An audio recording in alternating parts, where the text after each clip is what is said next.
Hello aspirants, welcome to अड्डा 24/7। और आज बात करेंगे एक बहुत इंपॉर्टेंट टॉपिक पे और बहुत लोगों के कंसर्न्स भी हैं ये। तो क्या एनएलयू का टैग आपके लिए मैटर करता है? तो it's a very important topic. आज समझते हैं अलग अलग पर्सपेक्टिव से कि क्या फ़र्क पड़ता है एक एनएलयू और एक नॉन एनएलयू होने से। तो आइए फटाफट वीडियो की शुरुआत करते हैं। तो अगर हम बात करते हैं एनएलयू की, तो कुछ 3-4 पैरामीटर्स हमको बहुत ही इंपॉर्टेंट यहाँ देखने को मिलते हैं, जैसे आप देख पा रहे हैं स्क्रीन पे। तो पहला है रेपुटेशन एंड नेटवर्किंग। क्यों? क्योंकि आप एक रहते हैं रेसिडेंशियल कॉलेज में, और जब आप एक रेसिडेंशियल कॉलेज में रहते हैं और जो बच्चे क्लैट निकल कर आए हैं, डेफिनेटली उन्होंने मेहनत की है, उनके कुछ एरियाज ऑफ एक्सपर्टीज़ हैं, और उसी के चलते वो कॉलेज में भी कुछ लेवल पे अच्छा परफॉर्म करते हैं और आपको एक नेटवर्किंग का मौका मिलता है। और उसी के साथ साथ इसी से जुड़ा हुआ एक है प्लेसमेंट एंड इंटर्नशिप। तो इंटर्नशिप क्यों? जब आप एक रेसिडेंशियल कॉलेज में रहते हैं, जब आप बाकी लोग को अच्छा परफॉर्म करते हुए देखते हैं, तो आपको भी मन करता है। उसी के साथ साथ कई सारे इवेंट्स होते हैं, जैसे मूट कोर्ट्स हो गए, डिबेट्स हो गए, पार्लियामेंट्री डिबेट्स हो जाती हैं, यूथ पार्लियामेंट्स होते हैं, मॉडल यूनाइटेड नेशंस होते हैं, कई इवेंट्स होते हैं जिससे आपको नेटवर्किंग करने का मौका मिलता है। आप बाकी कॉलेजेस में जाके डिबेट्स करते हैं, इवेंट्स करते हैं, और उससे आपकी लर्निंग एक्सपीरियंस काफ़ी बढ़ती है। अब जो सबसे बड़ा डिफरेंस आता है ना, वो है न्यू एज सब्जेक्ट का। जब हम बात करते हैं नेशनल लॉ यूनिवर्सिटीज़ की, तो ये काफ़ी इनके करिकुलम अपडेटेड होते हैं और ये काफ़ी नए नए सब्जेक्ट पढ़ाते हैं, जैसे पेटेंट टेक्नोलॉजी पे जो लॉज हैं, या फिर हम बात करें पब्लिक इंटरनेशनल लॉ की, या हम बात करें और कोई डाइवर्स जैसे मैरीटाइम लॉ है, स्पेस लॉ है। ऐसे कुछ न्यू एज लॉज हैं, AI and technology which is a very very important law. तो ये सारे लॉ आपको स्पेसिफिकली, जब हम नॉन एनएलयू की बात करते हैं, तो मोस्टली हम कवर करते हैं central and state universities, and we are not targeting the big fat colleges like Jindal or maybe Nasi Monji or BITS Pilani, right? So please keep that in mind.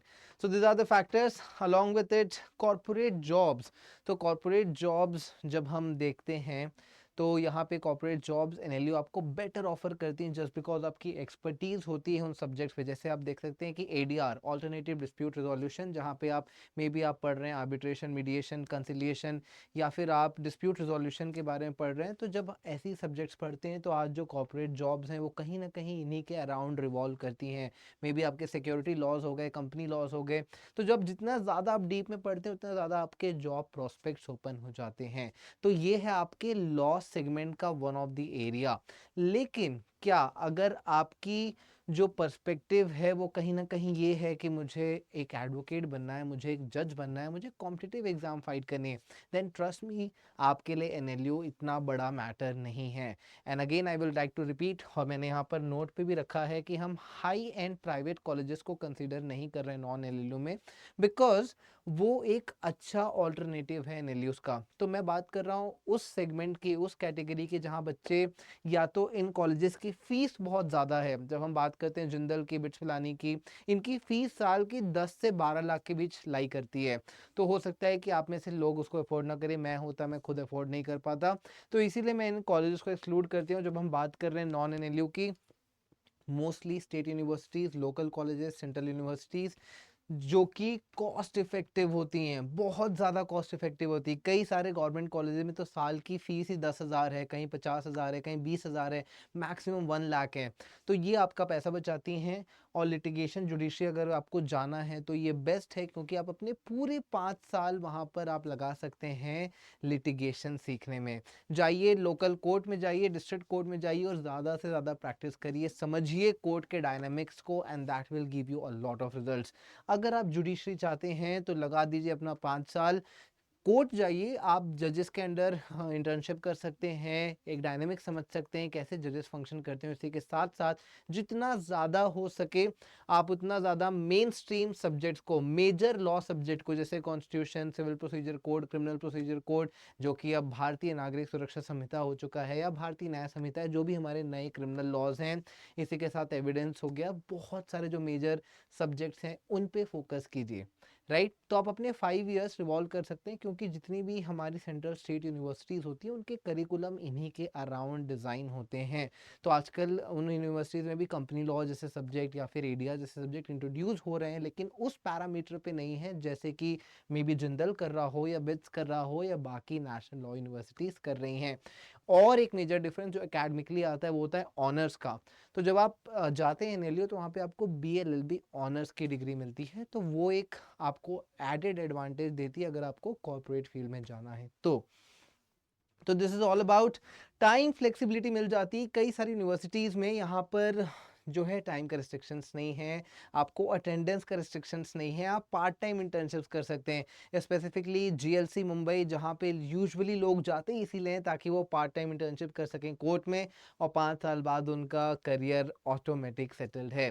तो ऐसी बहुत सारी universities हैं जहाँ पे आपको एडवांटेज मिलता है, लेकिन ये कभी भी एनएलयू में नहीं मिलेगा। So this are the advantage for non NLU. और सबसे ज़्यादा इम्पॉर्टेंट, अभी सबसे ज़्यादा इम्पॉर्टेंट क्या है, चाहे आप एनएलयू में हो चाहे आप नॉन एनएलयू में हो, 3 चीज़ें सबसे ज़्यादा इम्पॉर्टेंट है। पहली, critical thinking and analytical skills, आपके पास ये होना बहुत ज़रूरी है।